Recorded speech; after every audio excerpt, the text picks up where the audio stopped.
Real freedom requires the ability to live anywhere in the world that you want. And one of the places that we're hearing more and more about, and that more and more Westerners are locating to find that personal freedom, is Portugal.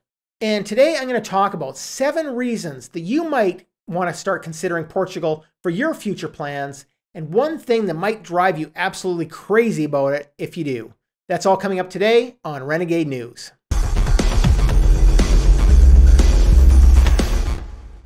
Welcome back to Renegade News. I'm your host, Glenn Kowalski. Every week on this channel, you'll find the latest news and strategies to help you break free from the system, pay less tax, and live anywhere in the world that you choose. So let's get right into it. Portugal recently has become very popular and very high on the radar of Americans and Canadians who are looking to repatriate, especially if they're trying to move to Europe as part of their freedom plan. And here's some of the reasons why. Number 1 is it's in Europe. And while most flag theorists who are looking at Six Flag theory, they're recommending Latin America for its ease of entry, Portugal is a first world country with great internet, great culture, great food, and great infrastructure, the stuff that we're used to. It also has an excellent and free healthcare system. It's ranked as the 4th safest country in the world, and the 2nd country in the EU after Denmark, and it's been moving up rapidly in the safety department after being 18th back in 2014. The Portuguese language itself is quite complicated, but you're going to find that because it's in Europe, English is very widely spoken in most cities. Next, it's really easy. Portugal makes immigration to Europe very easy compared to other options. There are a variety of ways that you can get residency in Portugal, but there's 3 that are really become our favorites. First is the D7 residency visa, which is also known as a passive income visa.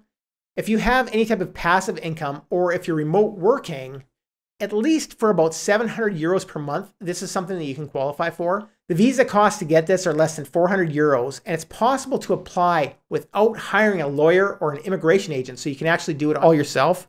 The next visa that we really like is the D2 residency visa, which is also known as an immigrant entrepreneur visa.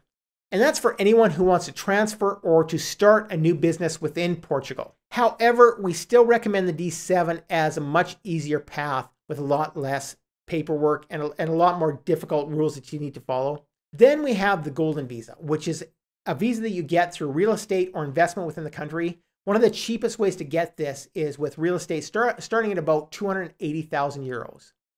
The main benefit of this option over the D7 and the D2 visas is that in order to keep it valid, you only require to spend about 7 days per year within Portugal to actually keep it active. The next reason we like Portugal is because it's cheap.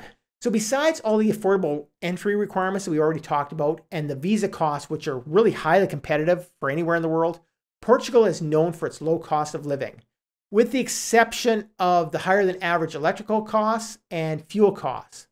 Also, there's this exorbitantly ridiculous cost of new cars. But fortunately, public transportation is really cheap and it's very available and usable. Affordable real estate is abundant when you move away from Lisbon and the Algarve region to the central and northern parts of Portugal, like Porto, Braga, Coimbra, and the Silver Coast, for example. The next reason that we like Portugal is for family reunification. The Portuguese government believes that families should not be split up and will allow you to bring all those people who depend on you with you, which is something a lot of countries won't do. For example, your spouse or your partner, the children that you take care of, your dependent parents, and even minor siblings, as long as you can prove that you have the means of providing for them within Portugal. This is detailed in the D6 family reunification visa. Next is there's a straight path to permanent residency or to citizenship, which is great. And what makes the D2, the D7, and the golden visas unique is they can provide a straight path towards Portuguese and therefore European Union citizenship. First, you get a residency card, which is valid for 1 year. Then you can reapply and get a residency card that is valid for 2 years. After that, you can reapply again and get a residency card that's valid for another 2 years. After doing this for a total of 5 years of residency, you can actually choose to apply for permanent residency, and you don't even have to take a language test to get it. But if you want, and you speak the language, you can get a citizenship application as well, take a language test and actually get citizenship. The next reason that we really love Portugal here is that there's a non-habitual residence tax for 10 years. Because like most countries in Europe, Portugal does demand its pound of flesh in taxes, which is why it gets important to distinguish between the visa you get within the country and the duration, and whether you decide to become a Portuguese permanent resident or a citizen. However, it is currently possible for foreign residents to be granted full exemption from taxation on private sector pension income if they apply for that non-habitual residence, the NHR status. Some of the key advantages of applying for this NHR status in Portugal is you're going to benefit from a special personal income tax treatment over a 10-year period. You can also enjoy tax exemption on almost all foreign source income and a 20% flat rate on certain Portuguese source income if it comes from specific professions and from self-employment income, which is so much better than the normal Portuguese income tax rates, which go up to about 48%. Also, there's no minimum stay requirement, so you can become part of that whitelisted tax environment within the EU. You can get a tax exemption for gifts or inheritance to direct family members. There's no wealth tax. You can have free remittance of funds to Portugal, and so much more. The next reason that we love Portugal is the alternative, the communities that you can choose from. So because of all the things that we've talked about and all the different reasons, Portugal really attracts a lot of alternative type communities. People who are establishing things like forest schools and homeschool hubs, as well as things like eco-communities that are focused on independent self-autonomy and self-sustainable living, something that we love over here at Palm Tree Research.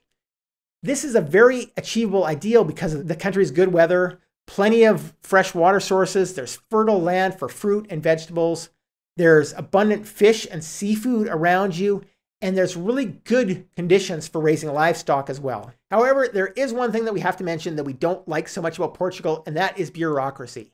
And that is a big negative for people like us who are trying to break free from bankers, borders, and bureaucrats. That infamous Portuguese bureaucracy takes a long time to move. The wheels and the cogs in the wheels turn very, very slowly, and there are tons and tons of different rules that you have to follow.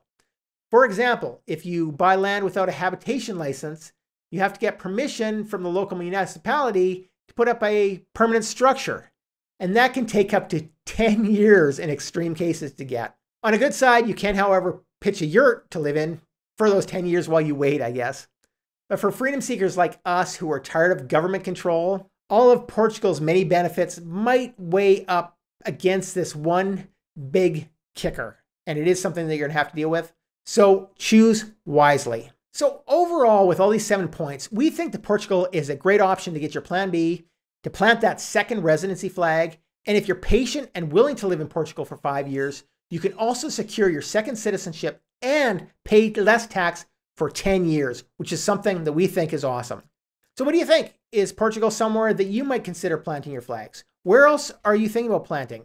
Where else would you like Palm Tree Research to talk about and to research and to let you know about? Let us know in the comments below. But remember, getting permanent residency and getting second citizenship and living abroad is a world in itself, and it's a world that's changing all the time. And in order to stay up to date, you need the most knowledge possible. So you really should go and subscribe to Renegade News right now, because every week we're going to talk about different places you can go, how to get your best residencies, where to get citizenship quickly, as well as strategies to pay less tax, break free from the system, and live anywhere in the world you want. Essentially everything that you need to become more personal, financial, and location independence. So subscribe to Renegade News right now. And don't forget to check out the video that you see on your screen right now, because it's going to be talking about different places you can go, different strategies you can use, and different tactics that'll help you find more freedom in this unfree world.